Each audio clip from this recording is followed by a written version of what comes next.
Hadirin yang dirahmati oleh Allah, meningkat acara selanjutnya Mau'idatul Hasanah dan pembacaan manaqib simbah Kiai Haji Abdul Karim sekaligus doa yang dalam hal ini akan kami mohonkan kepada beliau Romo Kiai Haji Athaillah Salahuddin Anwar.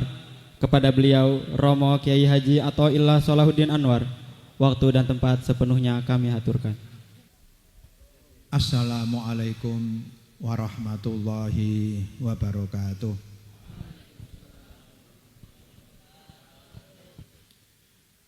Bismillah, alhamdulillah, wassalatu wassalamu ala rasulillah wa ala alihi wa ashabihi wa man walah. Rabbi shrah li sadri wa yassir li amri wahlul 'uqdatam min lisani yafqahu qawli. Amma ba'du. Yang kami hormati, yang katanya bimi segenap masyayikh Pondok Pesantren Lirboyo, yang kami hormati segenap teman-teman alumni, para sesepuh, para teman-teman alumni yang hadir pada malam hari ini. Ada beberapa yang bisa saya sebutkan, ada Kiai Munsorun, ada Kiai Dawud, ada Kiai Imad, ada Haji Solah dan Ya Gus Talim, Ketua Himasal Wilayah, dan yang lainnya yang tidak bisa kami sebutkan satu persatu tanpa mengurangi rasa hormat kami pada beliau-beliau. Para teman-teman santri, khususnya teman-teman peserta Safar Ramadan, baik yang wajib ataupun yang sunnah, yang alhamdulillah kemarin sudah bisa menyelesaikan dari awal bulan Ramadan sampai kemarin bisa menyelesaikan tugas panjenengan untuk melaksanakan Safar Ramadan. Dan juga di sini saya bisa melihat dari teman-teman Banser dan juga Pagar Nusa nih. Gasmi atau Pagar Nusa nih? Pagar Nusa yang alhamdulillah ikut membantu pelaksanaan pada malam ini. Pada Sohibul Bait sekeluarga, saya juga mau mengucapkan banyak terima kasih atas segala bantuan baik tenaga atau pikiran dalam pelaksanaan malam hari ini.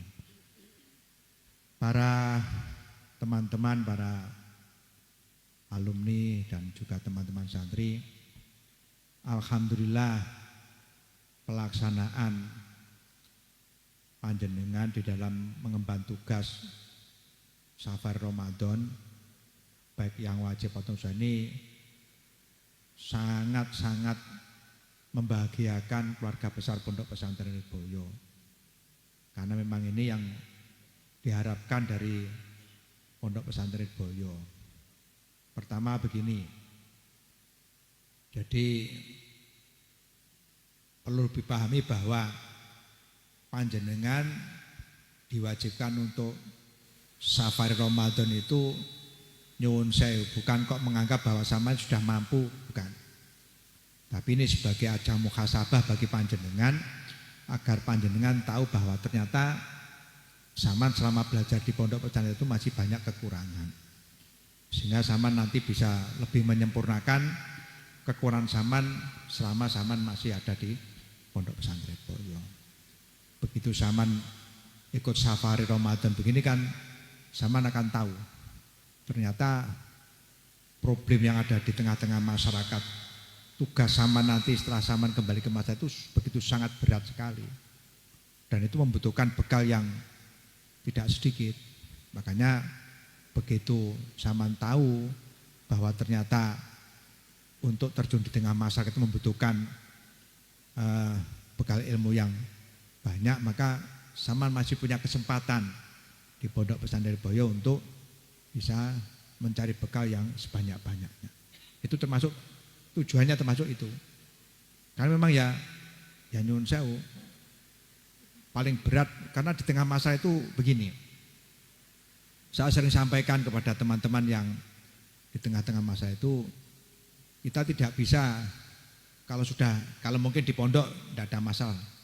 Tapi kalau sudah di tengah-tengah masyarakat itu kita tidak bisa secara langsung bicara hukum hitam putih tidak bisa. Tapi ini perlu kebijakan sama dalam mengambil keputusan. Saya masih ingat dulu itu ada kakak kelas saya di Lirboyo itu anak kalau tidak salah dari Cirebon. Siapa saya lupa namanya itu. Waktu itu mendapat tugas pribadi atau pokoknya tugas ngajar di DKI, di daerah Jakarta sini. Saya agak lupa, pokoknya 3 kelas atau 4 kelas di atas saya. Itu ya gitu, karena masih belum punya pengalaman, masih ngopong ya model pesantren yang itu diterapkan di tengah-tengah masalah itu jadi masalah. Betul, waktu itu selesai tugas terus ngomong ke tempat saya. Saya kemarin itu Gus, hampir dibunuh sama jamaah pengajiannya. Saya tanya apa masalahnya? Jadi ketika di majelis taklim gini, ada yang curhat di antara jamaahnya itu, jamaah putri curhat, nyuwun sewu, dia itu istrinya tentara gitu. Jadi suaminya tentara, itu kadang-kadang kalau tugas kan cepet bulanan. Terus ngomong gimana Pak Yai, saya itu sering selingkuh, kalau suami saya tugas itu selingkuh. Wah sama ini zina mokson harus dibunuh, harus bunuh. Wah jadi masalah kan itu. Ya betul, tapi kan dia ngomongnya kan hitam putih kan. Loh itu cerita betul. Ya saya sampaikan kan hukumnya kan begitu Gus. Ini kan zina mukson. Gini. Loh, itu besoknya tuh suaminya datang besok itu.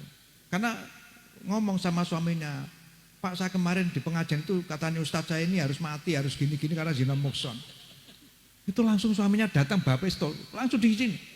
Gimana Pak Ustadz yang mati saya apa Pak Ustadz? Loh, ini kan itu kejadian betul, anak Lirboyo betul, anak Cirebon, saya masih ingat betul. Ini kan karena kurang luwes dalam menyampaikan jawaban di tengah-tengah masyarakat. Tidak bisa kita bicara hitam putih, tidak bisa. Kita harus butuh. Ini pengalaman Saman ketika di masyarakat itu yang penting seperti itu. Saman bagaimana bisa menyelesaikan problem dengan masyarakat dengan cara yang contoh seperti yang nyuwun sewu lah. Yang saya juga sering menemukan di beberapa daerah itu kadang-kadang ada orang yang mendirikan musola atau mendirikan masjid. Itu karena dia mendirikan, maka yang jadi imam orang ini. Begitu sudah usia lanjut, ini yang sering jadi masalah. Dia bacanya sudah mulai kurang baik, bahkan sudah lahnu. Ini satu problem. Dia kalau ngimami jelas muda seperti itu kan lahnu ini kan juga jadi masalah secara fikih. Tapi kalau dia diganti dia akan ada perasaan gimana? Oh ini yang bangun masjid ini saya, musolanya bangun saya, kok saya nggak boleh jadi imam? Itu kan jadi masalah kan? Itu jadi masalah. Nggak bisa kemudian nggak boleh sama jadi imam, sama sudah lahnu, lesan sama udah nggak fasih, nggak bisa seperti itu. Ini harus perlu kebijakan. Nah, ini sering problem itu anak-anak Lirboyo kadang-kadang yang ini yang kurang. Maka ini perlu apa? Ketika di tengah masalah itu tidak bisa kemudian sama soalnya tidak sah, kalau jadi imam karena sudah. Tapi diatur bagaimana kira-kira tidak tersinggung sehingga suasana harmoni tetap dijaga. Saya yang kemarin itu di mana itu saya sampaikan gini aja lah, diatur bagaimana yang sepuh ini dibilang gini, matur, Mbah. Mumpung Saman masih hidup, bagaimana Saman bisa mengkader biar yang jadi imam itu yang muda-muda sekaligus untuk latihan jadi imam. Saman yang bagian nunggoni, nanti kalau ada cara imam yang kurang benar, nanti Saman yang ingatkan Mbah. Jadi Saman nggak usah jadi imam, Saman jadi makmum di belakangnya imam. Nanti kalau imamnya ada yang kurang benar, nanti yang mengingatkan Saman. Mumpung Saman masih hidup, Saman masih bisa ngomong. Selesai kan masalahnya itu. Diundur tapi dengan cara bijaksana begitu loh. Tapi kalau Saman sampaikan dengan cara Saman ini sudah enggak sah itu jadi masalah. Ini yang saya maksudkan bahwa Saman perlu ilmu yang banyak itu masalahnya itu. Jadi bagaimana di tengah-tengah masyarakat itu Saman tidak hanya bicara hukum hitam putih. Tapi perlu kebijakan. Banyak problem di tengah-tengah masyarakat yang itu perlu kebijakan dari panjang semua. Ini yang pertama. Yang kedua, nyuwun sewu, apapun ketika sampean bertugas sebagai peserta Safar Ramadan itu, sampean membawa nama lembaga Pondok Pesantren Lirboyo. Sampean membawa nama Masyayikh Pondok Pesantren Lirboyo. Ini yang perlu sampean ingat bahwa sampean tugasnya tidak hanya menyampaikan ilmu yang sampean dapatkan dari Lirboyo dengan cara memberikan bimbingan kepada masyarakat, tapi sampean bagaimana dakwah bilkal sampean. Sampean tunjukkan bahwa sampean santri Lirboyo, sampean santrinya Mbah Abdul Karim. Yang layak memang betul-betul disebut sebagai santrinya Mbah Abdul Karim. Itu justru tugas yang paling berat bagi sampean.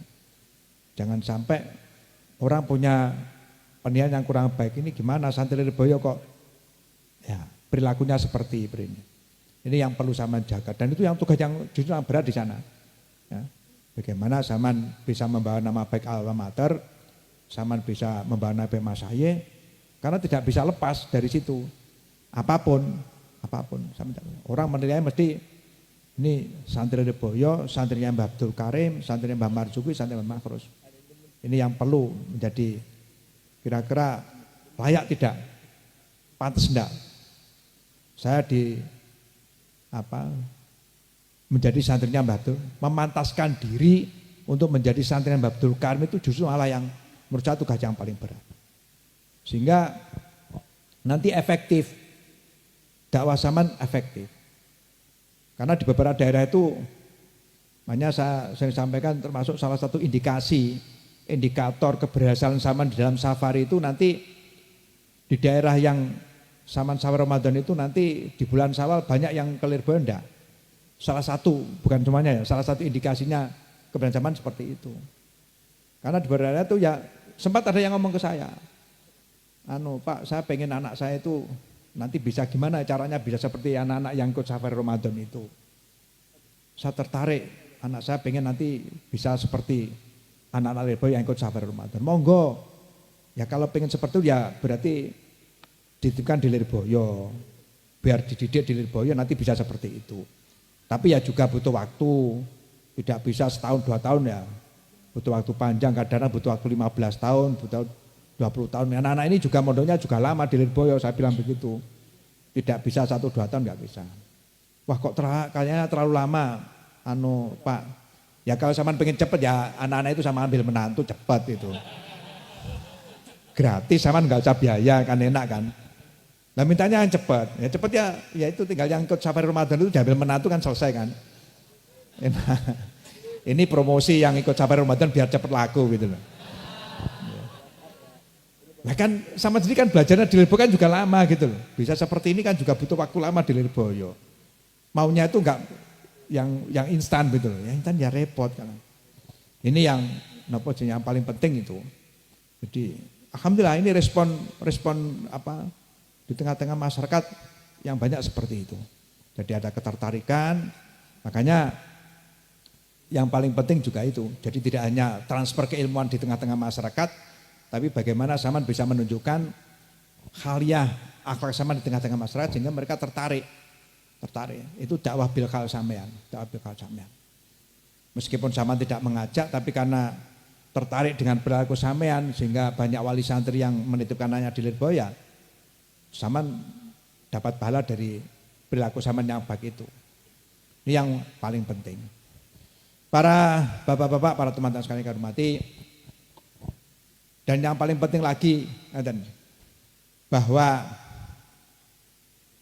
sampean safari Ramadan itu termasuk menjalankan dawuh daripada Mbah Abdul Karim. Mbah Abdul Karim kan sering dawuh yang sampean sudah paham bahwa santri-santri yang pulang itu jangan lupa untuk bahasa Jawa itu ngedep dampar, untuk ngaji, mengajar. Nah, salah satu caranya seperti sampean itu. Nah, jadi melatih diri untuk terjun di tengah masyarakat. Ngeten lho. Kalau saya ngerasa nih, saya sudah merasakan betul. Orang pulang dari pondok itu tidak ada yang tidak menyesal, itu tidak ada. Meskipun di rumah sudah, waktu di pondok sudah tekun, seberapa itu tekunnya. Itu ketika sudah pulang ke pondok, pulang dari pondok tengah masyarakat, semua mesti akan merasakan bahwa merasa bahwa kurang. Masih banyak yang menyesal ternyata kurang. Karena apa? Karena tahu ternyata problem yang dihadapi dengan masyarakat seperti saya awal tadi itu memang membutuhkan bekal keilmuan yang sangat luas. Saya kan dulu kan masih nyuwun sewu. Waktu saya masih sekolah seperti zaman di Lirboyo itu, saya pernah mendengar bahwa Mbah Makrus itu dulu ketika sudah punya putra besar, sudah punya Yai Imam itu masih menyampaikan diri untuk mondok. Di Senori, kemudian di Sarang, bahkan di Sarang itu nggak salah bareng sama Yai Imam, waktu itu mondok bareng sama Yai Imam. Itu saya nggak begitu paham gitu loh. Kok ya sempat-sempatnya Mbah Makrus kok mondok meskipun sudah putra. Ternyata begitu saya selesai di Lirboyo, kemudian terjun di tengah masyarakat, merasakan betul. Oh ini yang menjadikan Mbah Makrus masih menyampaikan diri untuk mondok meskipun sudah punya putra, sudah punya istri. Kalau Mbah Makrus masih bisa lah, meskipun sudah punya anak istri mondok masih bisa. Tapi kalau sampean, kayak Ustadz Daud ini mondok lagi gitu gimana ini? Kayak Ustadz Munsoro terus anak istrinya ditinggal di pondok, di rumah terus tinggal mondok lagi. Kan jadi masalah kan? Mbah Makrus itu masih sempat mondok, sudah punya. Bahkan beritanya itu kan itu, waktu di Sarang itu bareng sama Yai Imam. Setingkat Mbah Makrus saja, seukuran Mbah Makrus ya, itu saja masih merasa banyak kekurangan ketika terjun di masyarakat. Ya bukan menghina, apalagi saya sama-sama itu kan ya jelas seukurannya standarnya Mbah Makrus saja masih merasa banyak kekurangan, sehingga tetap mondok lagi karena ini yang paling penting. Sehingga tadi masa zaman tadi itu salah satu tujuan daripada zaman Safar Ramadan itu agar zaman bisa muhasabah, mengoreksi diri sampean bahwa ternyata bekal yang nanti zaman butuhkan ketika remaja itu masih banyak kekurangan.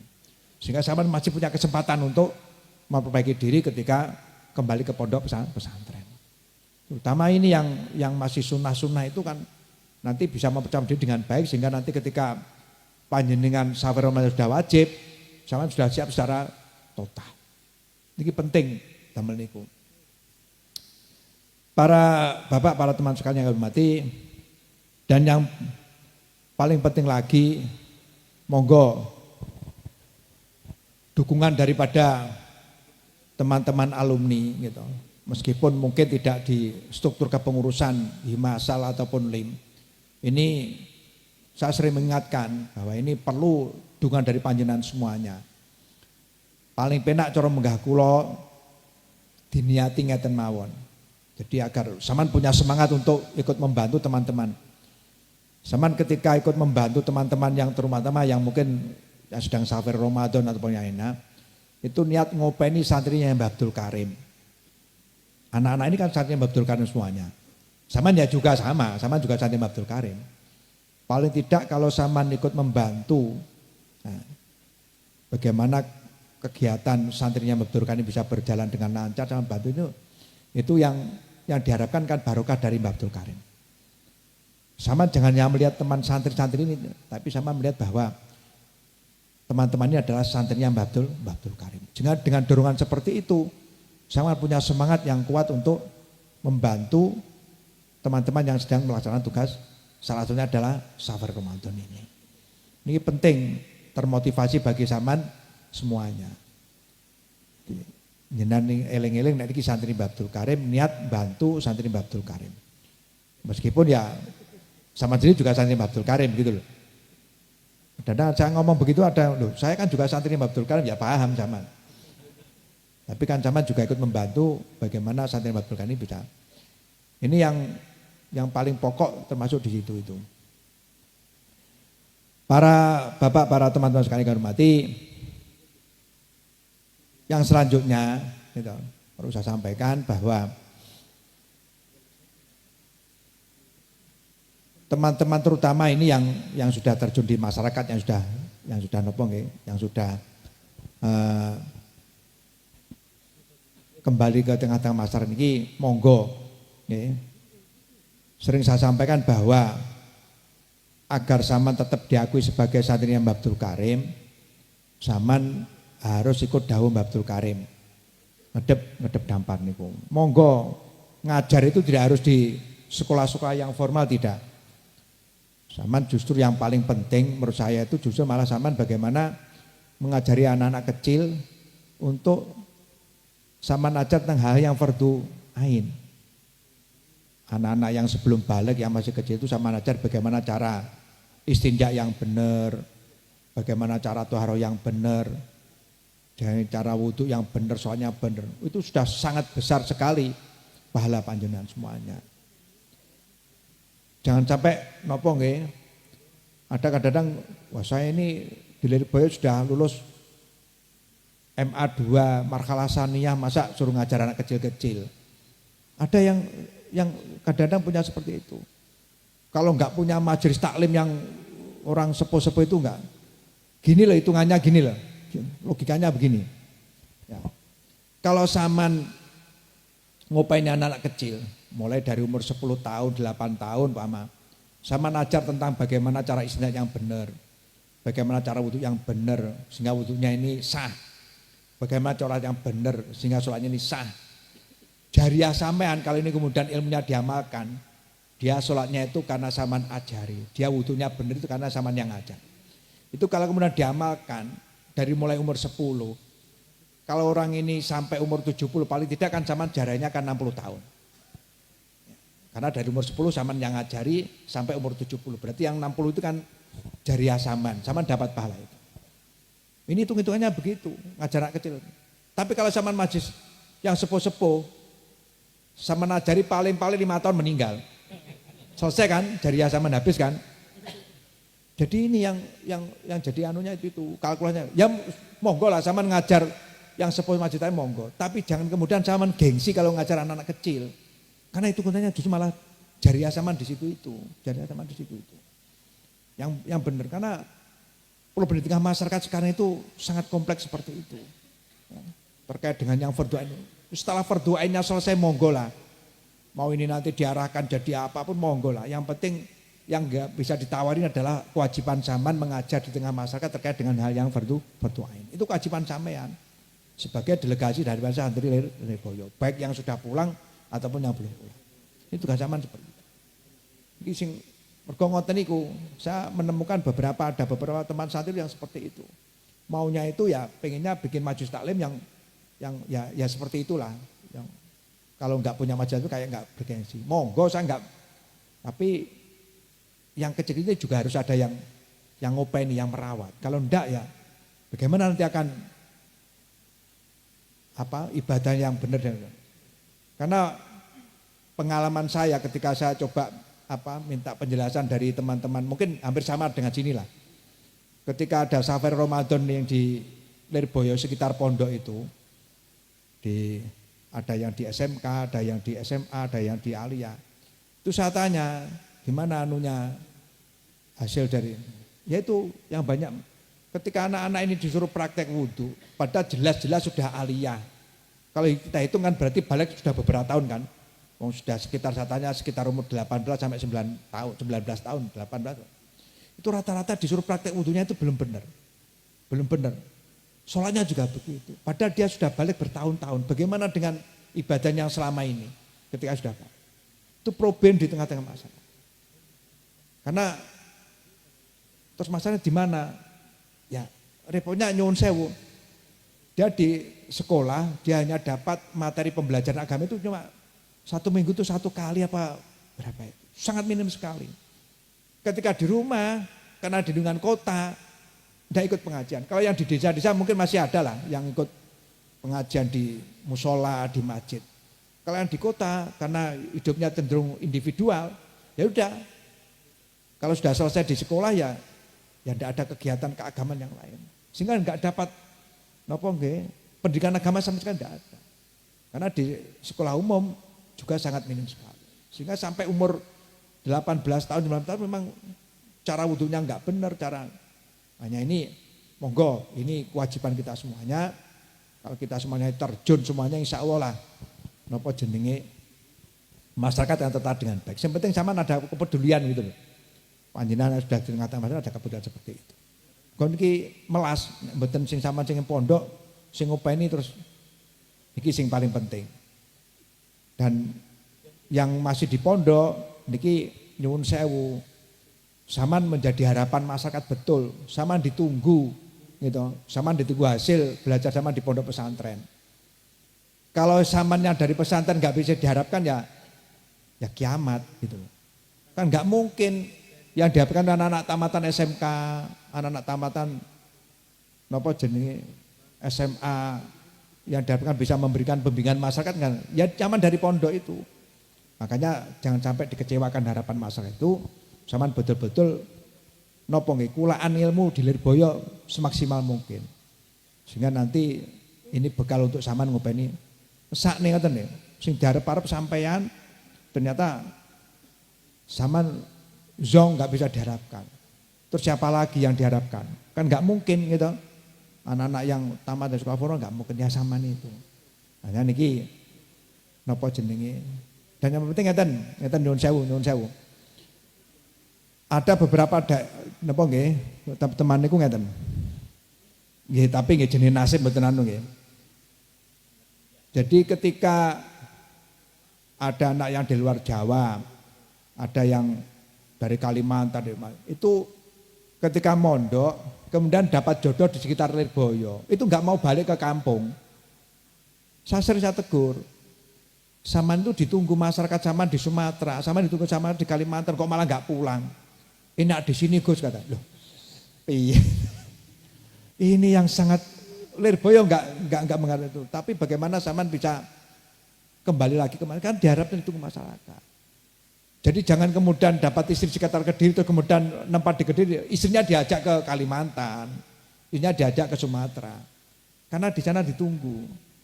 Di Lirboyo sudah banyak orang alim, di sekitar Lirboyo sudah banyak, enggak laku, Saman enggak laku.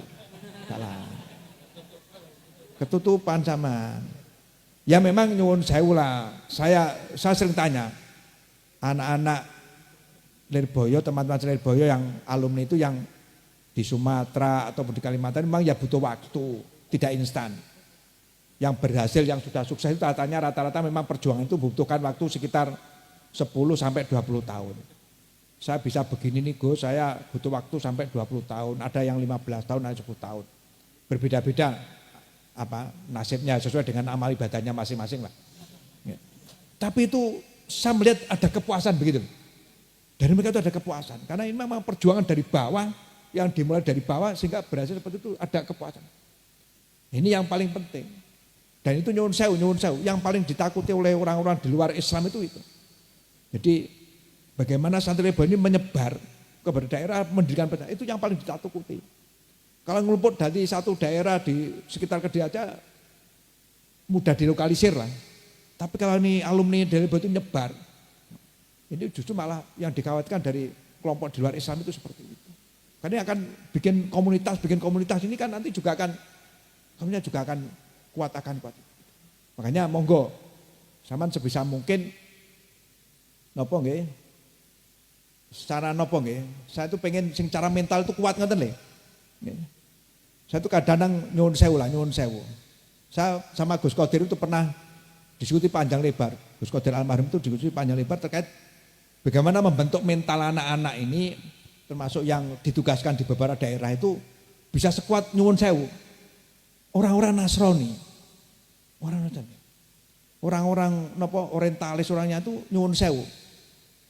Padahal mereka motivasinya kan banyak yang karena harta.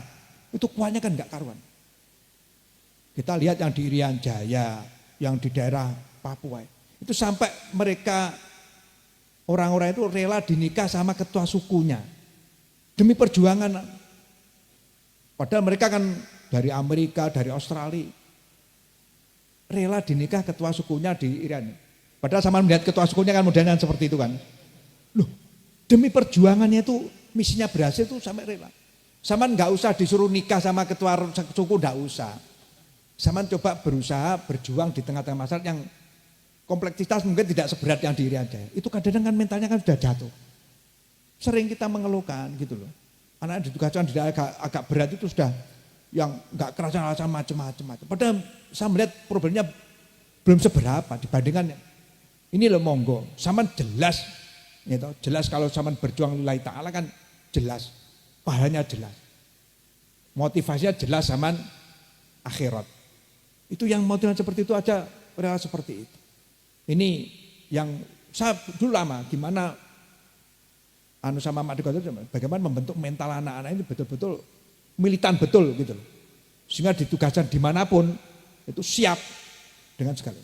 Karena waktu itu juga Gus Kodir juga banyak mengalami seperti itu. Kita juga kan di tempat yang daerah yang agak berat itu banyak akhirnya yang mengundurkan diri tidak siap begitu loh. Padahal saya melihat sama Gus Kodir itu tuh ya tidak seberat yang sebenarnya yang kita lihat. Hanya itu, monggo, nanti anak-anak ini menyiapkan mental betul dengan baik sehingga apapun yang saya hadapi di tengah masyarakat, gitu. Saya melihat bahwa nyuwun sewu, saya kan juga serangi teman-teman alumni yang ada di Kalimantan, yang ada di Sumatera, itu betul-betul teruji begitu terlatih. Ada yang dari daerah Pare, sekitar Pare itu yang di daerah, saya berangkat dari Kalimantan itu jenenge Pontianak itu butuh waktu sehari penuh. Saya berangkat pagi itu nyampe sana itu maghrib. Itu daerah-daerah orang-orang Dayak semuanya.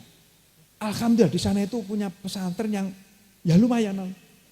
Itu padahal dari kota Pontianak perjalanan saya naik mobil itu hampir sehari penuh. Saya sampai sana maghrib, isya, terus saya pulang lagi itu nyampe Pontianak lagi itu jam 8 pagi. Hanya untuk satu tujuan. Saya melihat ada kepuasan batin. Itu lingkungannya ya orang-orang Dayak, santrinya yang banyak ya anak-anaknya orang Dayak itu. Wah ini yang saya paling cocok ada seperti ini. Ada mental yang memang betul-betul kuat untuk berjalan. Ya tidak ringan seperti itu, tapi hasilnya juga sangat membanggakan sekali. Karena ternyata akhirnya bisa bikin komunitas di sekitar situ yang asalnya orang Dayak tidak pernah sentuh. Ini yang contoh kecil seperti ini nih. Monggo ya. Sama jangan punya prinsip seperti dulu, semangat gak mangan seperti kumpul di Jakarta. Ya jangan begitu. Kalau bisa yang teman-teman yang dari Jakarta ini kalau bisa nyuwun sewu seperti Ustaz Dawud nanti kalau bisa cari menantu dari Kalimantan biar ikut ke Kalimantan sana. Ya Papua seperti itu nanti.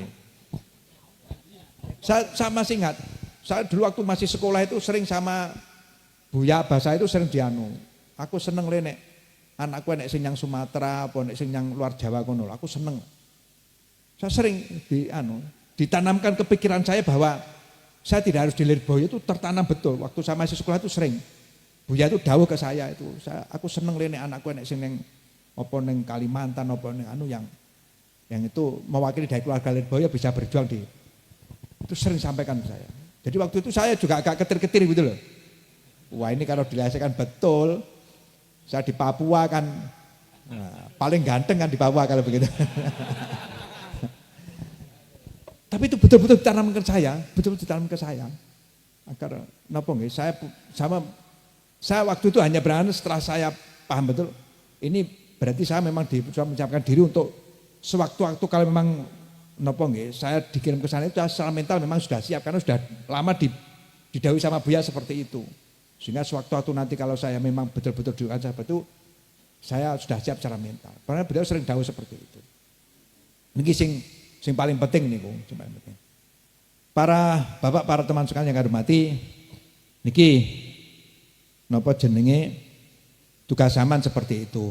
Monggo ini safar Ramadan zaman sudah selesai, tinggal nanti kita mempersiapkan diri untuk kembali lagi ke pesantren nanti di bulan Syawal, gitu.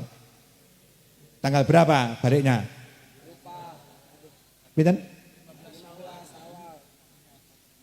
14, 15 pokoknya masuknya MAM masuknya tanggal berapa? 15. 17. Berarti sebisa mungkin 1 hari atau 2 hari sebelumnya sudah nyampe di pondok sehingga persiapannya zaman masih ada kesempatan untuk istirahat, untuk menyiapkan buku-buku dan lain sebagainya. Ini nyuwun sewu jangan dipres, baliknya itu jangan dipres. Karena tahun berapa itu kan ya napa nggih Dulu kan mungkin waktu Ustaz Daud di sana itu kan dulu kan ketika balik itu ada waktu 1 hari masuk seperti biasa. Ya, di bulan Maulud itu juga begitu dulu. Libur, kemudian balik ke pondok, masuk seperti biasa baru ujian. Itu ketika diberi waktu seperti itu enggak efektif malahan. Malah molor, dibikin molor. Saya pernah tahu skandalnya itu enggak salah kalau enggak salah Cirebon apa Tegal begitu. Itu rombongan kereta itu dipres. Perhitungannya nyampe Lirboyo itu kira-kira asar. Malamnya ujian. Padahal sudah diberi waktu 1 hari untuk sekolah seperti itu. Ternyata banjir di Semarang. Keretanya nggak bisa lewat. Nyampe Lirboyo itu jam 1 malam kalau tidak salah. Datang ke saya rombongan, minta dispensasi nggak ya nggak bisa saya bilang begitu. Sama sudah diberi waktu 1 hari untuk sekolah seperti biasa. Nggak zaman gunakan, malah zaman dipres. Maunya asar nyampe Lirboyo, malam ikut ujian. Ternyata ada kendala, waktu itu Semarang banjir, stasiunnya nggak bisa dimaju kereta, harus nunggu sampai malam nyampe Lirboyo jam setengah. Ya sudah, zaman kesalahan sama sendiri. Ini makanya jangan dipres, datang ke Lirboyo jangan dipres, ada jeda waktu kira-kira 1 atau 2 hari, sehingga menjaga-jaga kemungkinan di tengah perjalanan ada masalah, sama sebelum pulang gitu, di akhir tahun sudah disampaikan bahwa tanggal 17 harus masuk sekolah lagi. Berarti kan memang 2 bulan lebih kan, sama harus persiapan untuk balik lagi. Niki sing paling penting. Berita yang terakhir yang dari MHM itu kemarin ada beberapa usulan, gitu. Bagaimana kalau libur Maulud itu diadakan lagi? Ternyata ditolak, gitu. Enggak diterima. Ini berita sedihnya, enggak diterima. Begini. Problemnya itu jadi kita waktu itu sudah diskusi panjang lebar terkait masalah ini.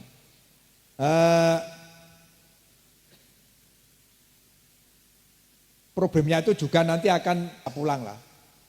Kalau yang Kalimantan, yang Sumatera, yang perjalanannya butuh waktu 3 hari, 2 hari kan habis di tengah jalan kan. Nyampe di rumah 2 hari harus balik lagi, waktunya butuh 3 hari. Enggak efektif.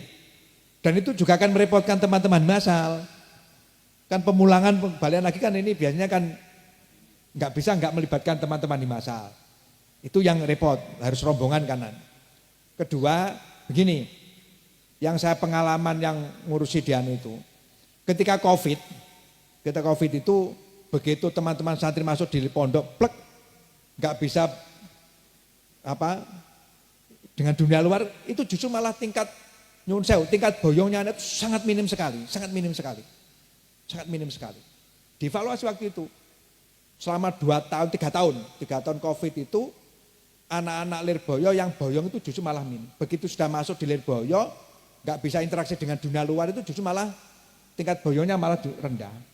Cuma yang sering mengeluh itu justru malah wali santri. Saya kangen sama anak saya, nggak bisa ketemu. Padahal anaknya nggak kangen anaknya. Iya.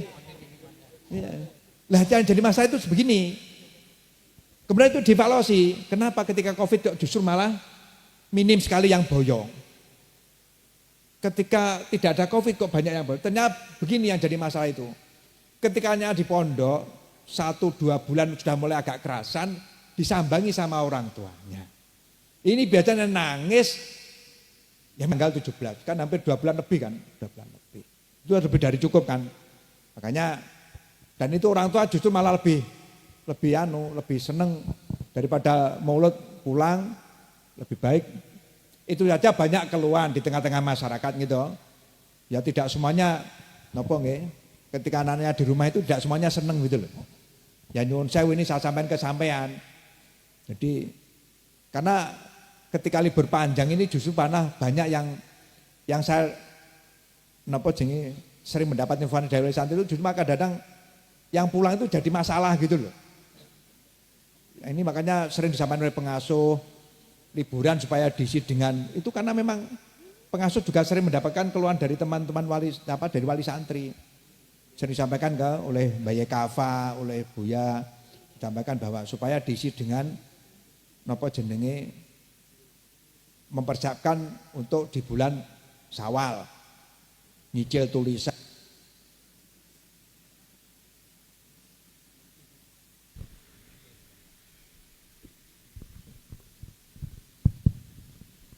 Karena yang sempat disampaikan ke wali santri itu, disampaikan oleh wali santri ke Lirboyo itu begini.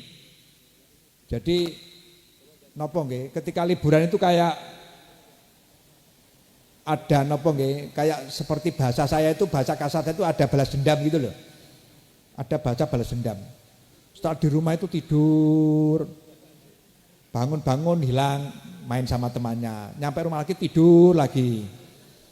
Itu terus orang tua itu sering tanya, Pak, anak saya itu kalau di pondok apa juga begini? Saya tanya, ya enggak. Saya tanya, saman kok di rumah ini balas dendam? Wong di Lirboyo enggak mempeng kok di rumah balas dendam, itu dari mana? Ya kalau saman di Lirboyo mempeng gitu loh. Di Lirboyo enggak mempeng di rumah balas dendam. Apanya yang dibalas dendamnya? Itu kadang-kadang sering, saya sering anak saya di rumah itu kok begini? Apa kalau di pondok juga seperti ini? Ini yang sering jadi masalah, Hanya sering disampaikan oleh pengasuh, mohon liburan ini diisi dengan hal yang positif, termasuk itu nambah pelajaran, nulis pelajaran, menghafalkan, nyicil, sehingga zaman kembali ke pondok, zaman sudah lumayan persiapannya, juga tidak terlalu berat untuk memasuki pelajaran yang akan datang yang baru. Ini yang paling penting nih, di monggo kita persiapkan betul bagi teman-teman yang akan, karena jenenge yang akan saya hadapi ya nyun sewu, karena saya kebetulan pas khidmah di madrasah, ya perlu saya sampaikan bahwa problem-problem yang akan saya hadapi di tengah-tengah pembelajaran zaman itu juga semakin berat. Saya sering sampaikan ke Ustaz Dawud kan, dulu waktu Ustaz Dawud di Lirboyo itu tidak ada ujian baca kitab, tidak ada ujian baca Al-Quran, tidak ada, aman. Tapi kalau dibiarkan seperti dulu, beda, model santrinya sudah berbeda. Makanya sekarang ada ujian baca kitab, ada ujian baca Al-Quran, karena memang sering jadi masalah. Saya masih ingat dulu sering madrasah itu mendapatkan masukan, dapat kritikan, termasuk dari almarhum Yai Ma'ruf Zainuddin, kemudian Yai Fasiguddin Ahmad, itu sering jadi masalah. Dan itu jadi, saya tadi sempat sampaikan ke Ustadz Mahfud. Jadi masalahnya begini, yang saya dapat laporan, jadi ketika anak-anak ini safari Ramadan seperti begini ini, ternyata ketika di Lirboyo ini nggak sempat ngaji Quran. Nah, pas tugas safari Ramadan, suruh ngimami sholat, ini bermasalah. Baca Fatihahnya bermasalah, bacanya takhiyatnya bermasalah. Nah ini akhirnya kemudian itu yang jadi masalah. Akhirnya ada wajib ujian baca Al-Quran di akhir tingkatan. Yang kedua, yang paling kasus agak besar itu, saya pernah didatangi sama Yai Soleh Bandar itu, bawa anak Lirboyo santri Bandar sana. Gus, anak ini sudah tamat Lirboyo, tapi sholatnya belum sah. Langsung ngomong ke saya, anaknya dibawa. Loh kok sakit? Karena saya cek, baca Fatihahnya belum benar, takhiyatnya belum benar. Padahal ini rukun qauli yang nggak bisa ditawar. Orang kalau sholatnya ini Fatihah nggak benar, karena rukun qauli, takhiyatnya nggak benar, jelas sholatnya belum sah. Kok bisa ini lulus di Lirboyo, tamat ali itu belum ada matali. Kok bisa ini tamat Lirboyo padahal sholatnya belum sah? Itu kan jadi masalah kan? Ya sudah ya, makasih, terima kasih, matur nuwun, matur kun. Ini akan menjadi evaluasi untuk MAM. Akhirnya itu kita matur ke yang sepuh-sepuh, akhirnya ada wajib, ada ujian baca Al-Quran. Karena itu maksudnya itu. Karena ada beberapa yang ya tidak semuanya, tapi masih ada yang lepas gitu loh. 1, 2 yang ternyata lulus Lirboyo, sholatnya ini belum sah. Ini Lirboyo loh ya. Kalau sama lulus SMK, lulus SMP tidak ada masalah lah. Lulus Lirboyo kemudian Fatihahnya nggak bener, takhiyatnya nggak bener, rukun qaulinya nggak bener. Itu bukan, saya didatangi betul sama itu dibawa, anaknya dibawa karena waktu di pondok nggak mau ngaji. Padahal kan ada pengajian Al-Quran di Serambi. Sekarang di HP daerah-daerah itu kan juga mengadakan pengajian. Nggak mau ikut. Sorokan juga begitu, diadakan oleh LBM. Tapi juga banyak yang nggak ikut. Makanya akhirnya tetap kalau Saman nggak ikut sorokan di LBM berarti Saman akan rugi karena ada ujian baca kitab. Saman kalau nggak ngaji di Serambi, Saman terkait Cejaring harus ujian baca Al-Quran. Ini maksudnya seperti itu. Jadi untuk mengantisipasi agar jangan sampai kemudian lulusan Lirboyo sholatnya tidak sah itu kan ya jadi kita tetap menerima lah masukan-masukan dari beberapa itu. Ini makanya saya sampaikan dulu zaman Ustadz Dawud nggak ada ujian baca kitab, udah ada ujian baca kan memang kualitasnya bisa dipertanggungjawabkan gitu loh. Yeah. Nah saya itu sering diolok-olok begini, Ustadz. Nyuwun sewu. Saya akhirnya kayak Sayyidina Ali. Zaman dulu ini kualitas teman-teman MHM kok baik-baik. Sekarang zaman yang khidmah di MHM itu sekarang kualitasnya kok rendah. Gak seperti dulu. Saya bilang kayak Sayyidina Ali itu. Karena ketika dulu itu MHM seperti itu muridnya seperti saya. Ketika saya jadi pimpinan MHM muridnya seperti sampean. Zaman Sayyidina Ali kan begitu. Memang berat hadapannya berat hadapannya itu. Karena ya nyuwun sewu lah, dulu belum ada HP, dulu perkembangan teknologinya belum seperti yang sekarang lah. Gangguannya juga sangat berat. Makanya itu kita mempertahankan kualitas MHM saja sudah berat, apalagi meningkatkan.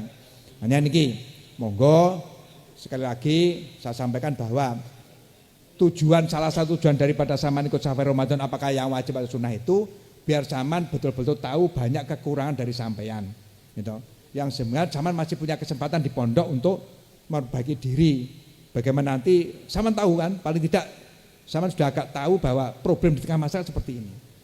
Nah, cuman ilmu yang Saman persiapkan juga harus dereng nyuwun sewu, belum nanti nyuwun sewu ya.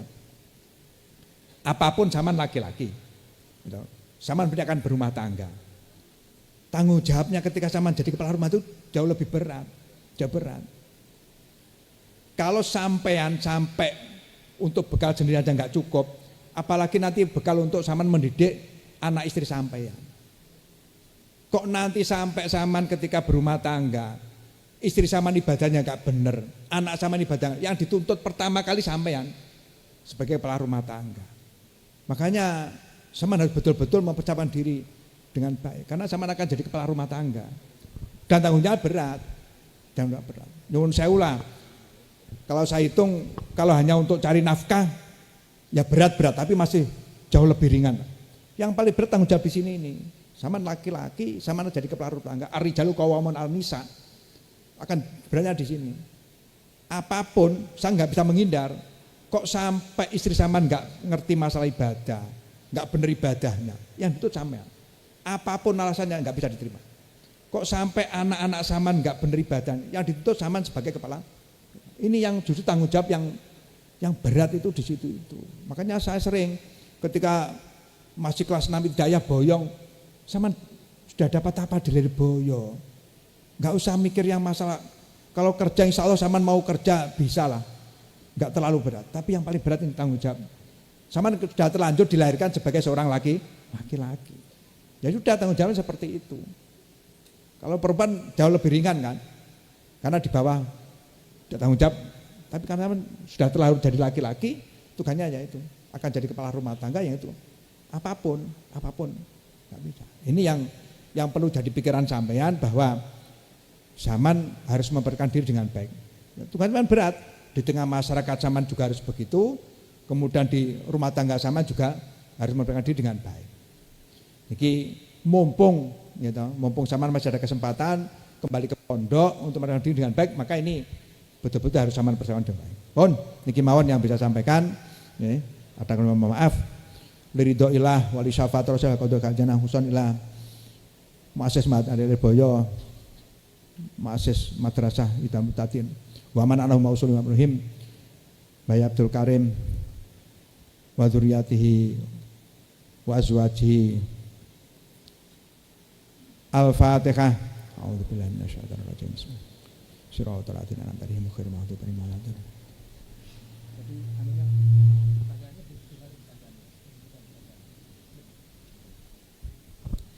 Bismillahirrahmanirrahim. Alhamdulillahirabbil alamin hamdan yu'afin amuka mazida.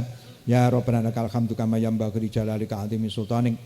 Allahumma shalli wa sallim ala sayyidina Muhammadin sholatan tunjina biha min jamil ahwali wal afat wa taqdilana bi jamal hajat wa tutahhiruna biha min jamil sayiat wa tarfa'una bi andaka a'la darajat bil guna bi aqsal ghayati min jamil khairati fil hayati wa ba'dal mamat.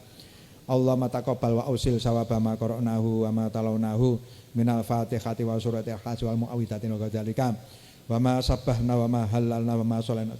Allahumma ja'al sawatan wa rahmatan minka nazilatan barakatan samilatan ila hadrati sayyidina maulana Muhammadin sallallahu alaihi wasallam wa hadrati abaihi wa ummahatihi wa ikhwanihi wa nabiyina mursalin wa alaikum at-tabi'ina wa sayyidina hadrati al-ulama sayyidina rabi'a wa ila hadrati abaina wa abaina wa ummahatina wa ummatina wa ajdadina wa ajdadina wa jamil muslimin muslimat khususnya Mbah Abdul Karim wa zaujati Mbah Nawawi Mbah Marzuki wa zaujati Mbah Makhrus wa zaujati wa Mbah Idris wa zaujati wa usulihi wa puruna manahim.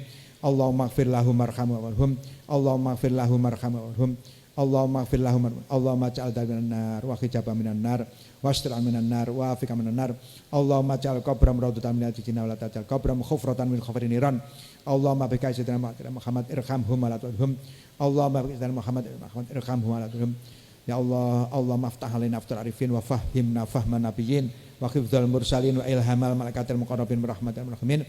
Allahumma ij'alna wa auladana wa banatina wa dzurriyyatina wa azwajana wa tasrina wa jami'atul abiyadal mahad min ulama'il aminin ketika sholihin wa ja'alna wa ayyaminal muttaqin amama wa ja'alna sanana sikhalan wa khuluqam wa ja'alna wa ayyamin ahlil min khair wa ja'alna wa ayyamin sati wa jamaah. Allahumma firana dunubana wali walidayna warhamhuma kama rabbana shighara. Allahumma yasir umurana umratuna tunal akhirah rabbana la tuzigh qulubana ba'da idh hadaytana rabbana taqabbal minna min sholatina wa siyamina zakatina khidmatina. Allahumma arham umat Muhammad, Allahumma farij umat Muhammad, Allahumma astur umat Muhammad, Allahumma asbur umat Muhammad, Allahumma astur. Ya Allah, Allahumma khtim lana bil iman, Allahumma khtim lana bil Islam, Allahumma khtim husnul khatimah, Allahumma khtim lana bi qouli la ilaha illallah Muhammadar Rasulullah. Rabbana atina fid dunya hasanatan wa fil alhamdulillah. Al-Fatihah. A'udzu billahi minasyaitonir rajim. Shiratal ladzina an'amta alaihim. Assalamualaikum warahmatullahi wabarakatuh.